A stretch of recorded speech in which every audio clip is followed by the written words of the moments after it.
एक लंबा चलना है जिसके अंदर पार्टी अपने झंडे के साथ आंदोलन करेगी और आंदोलन इस प्रदेश के नौजवानों का भविष्य सुरक्षित करने के लिए और पूर्ववर्ती सरकारों की जो मिलीभगत रही है हमेशा, एक सरकार आने से पहले जिस तरह की बात करती है और आने के बाद किस तरह का व्यवहार होता है, ये भांडाफोड़ राष्ट्रीय लोकतांत्रिक पार्टी राजस्थान का कर रही है। ऐसा ही भर्ती रद्द करने और आरपीएससी पुनर्गठन और पेपर लीक की घटनाओं को रोकने के लिए लगातार राष्ट्रीय लोकतांत्रिक पार्टी का ये करना है। हमने पहले ही दिन ये शुरुआत में कहा था कि जब तक भर्ती रद्द नहीं होगी हम लड़ते रहेंगे, हमें दिल्ली कूच करना पड़े, क्योंकि हाईकोर्ट के अंदर मामला चल रहा है। इसलिए लोकसभा के अंदर इस मामले को एक बार उठाया हमने, एक बार 18-19 में 21 को लोकसभा वोट चलेगी, दोबारा इस मामले को उठाएंगे। ऑल पार्टी मीटिंग के अंदर उठाया, नड्डा जी को हमने ध्यान दिलाया कि आप जब गए थे तो इस पर चर्चा होनी चाहिए पार्लियामेंट के अंदर कि देश में जिस तरह पेपर लीक की घटना जब बिहार, बंगाल और राजस्थान बदनाम प्रांत हो गया और यहाँ एक बार बीजेपी एक बार कांग्रेस आती, अमित शाह गए, प्रधानमंत्री गए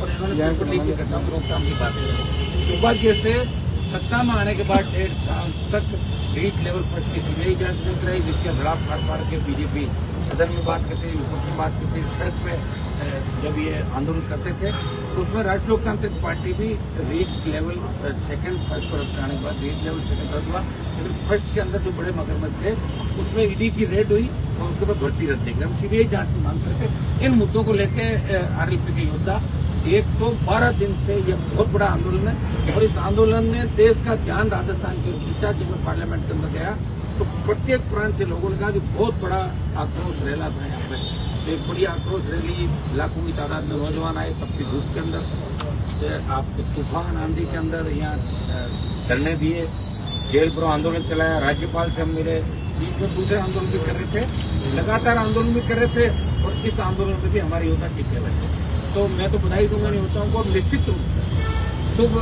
समाचार हमें मिलेगा, नहीं मिलेगा तो हम दिल्ली को घेरेंगे और दिल्ली की सरकार से एसआई भर्ती को रद्द कराएंगे। आरपीएससी पुनर्गठन आप देखिए धीरे धीरे बात चल पड़ी कि आरपीएससी का पुनर्गठन होगा।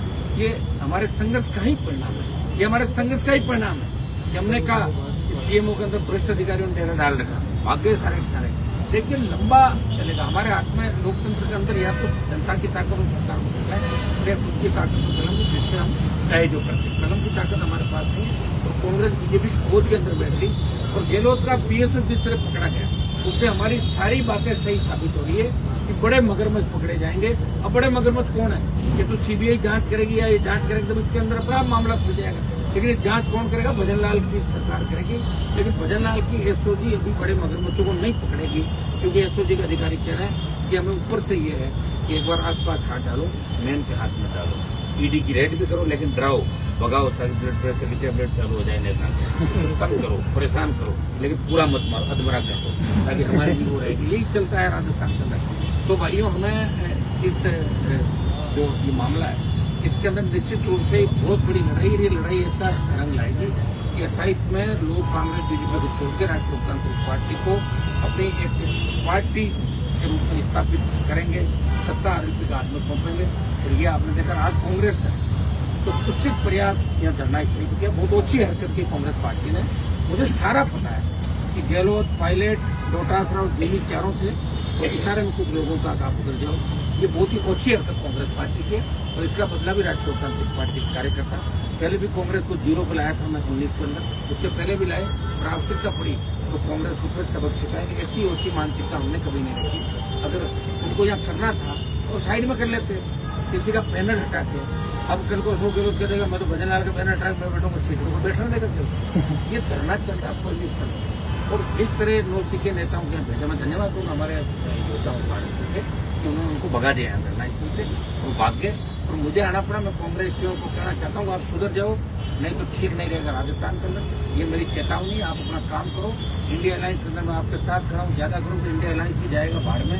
और मैं मेरे बच्चों के साथ अगर इस तरह की हरकत हुई कतई बर्दाश्त नहीं करूँ। तुम साल चोर हो और तुमने 70 साल राजस्थान को लूटा, तुम्हारे अंदर झांक के देखो किस तरह बीजेपी के नेताओं के पैरों पड़े तो तुम शर्म आने की। तुम भजन लाल ने कहा था कि अंधेरे में ही लोग आते हैं, कोई बंगले के लिए बैठा, कोई गाड़ी के लिए बैठा, कोई सिक्योरिटी के लिए बैठा, हाथ जोड़ते घूमते, शर्म नहीं आती तुमको? पाकिस्तान के नौजवानों से मैं आग्रह करूंगा कि कांग्रेस के मुंह पर भी काली पोते तो भारतीय जनता पार्टी का भी हटाएं यहाँ से और राष्ट्रीय लोकतांत्रिक पार्टी की सरकार बनाए। भाइयों समय जरूर लगेगा, लेकिन आपकी मजबूत सरकार आएगी और दोनों सरकारों का दिमाग ठीक करेगा, मिला जुली खेल को खत्म करेगा। जैसे कब तक फैसला होगा अयोध्या का भी? अब हाईकोर्ट देखिए, अब हाईकोर्ट का ऐसा है, हाईकोर्ट से बात तो हमें जल्दी नहीं ना, हमें पूछ करना है। दिल्ली से आगे हमने कल जाने से दिल्ली तक जाएंगे, हम वहाँ जाएंगे, दिल्ली जाएंगे, दिल्ली हम घेर लेंगे, ये हमें पूरा भरोसा, दिल्ली हम घेरेंगे। आपने 25 सांसद है राजस्थान के, क्या किसी सांसद ने ऐसा ही भर्ती और आदमी से 15 मिनट का मामला उठाए लोकसभा में? कोई नहीं बोलेगा। सब मिला जुली का खेल है, नारे लगाते हैं और पीछे से एक दूसरे को सुपारी का पैकेट देते हैं और यहाँ एक दूसरे नेता आते तो प्रणाम करते हैं। ये कौन सी परंपरा है भाई, कौन सी संस्कृति है? हमारे समझ में नहीं है। हमने तो जिनसे लड़ाई लड़ी उनको देखा नहीं और फिर लड़ाई लड़ी नहीं, और लड़ी जो पूरी लड़ी और अलायंस हुए जो पूरे हुए। कांग्रेस का खाता ही मैंने खुलाया, क्या औकात थी कांग्रेस के राजस्थान के अंदर? 0 थे 2 बार में। ये तो मेरे से हाथ मिलाया, मेरी पीठ में छुरा घोंपा, उसके बावजूद मैं इनके साथ खड़ा रहा, उस इंडिया अलायंस के साथ में खड़ा हूँ आज भी बीजेपी के खिलाफ। हाँ, वोट चोरी का इश्यू सही है, लेकिन वोट चोरी के साथ पेपर चोरी उठाना चाहिए उनको मामला, मतलब सचिन पायलट को उठाना चाहिए।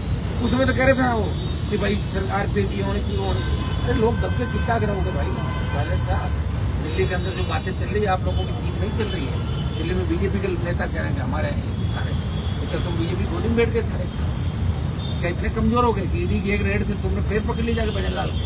अगर पेड़ पकड़ लिया तो छोड़ो राजनीति, करो दूसरा काम। क्यों जनता की आंखों में धूल झोंको? क्यों भ्रामक प्रचार करो? क्यों राजस्थान की भोली वाली जनता को 70 साल ठगा ठगने जा रहे हो? अब हम ठगने नहीं देंगे। अब राजस्थान का नौजवान अपने हकों की सरकार बनाएगा और राजस्थान की सत्ता पर कब्जा करेगा। मांगने से कोई सत्ता नहीं देता, छीन के सत्ता लेंगे अब इस बार।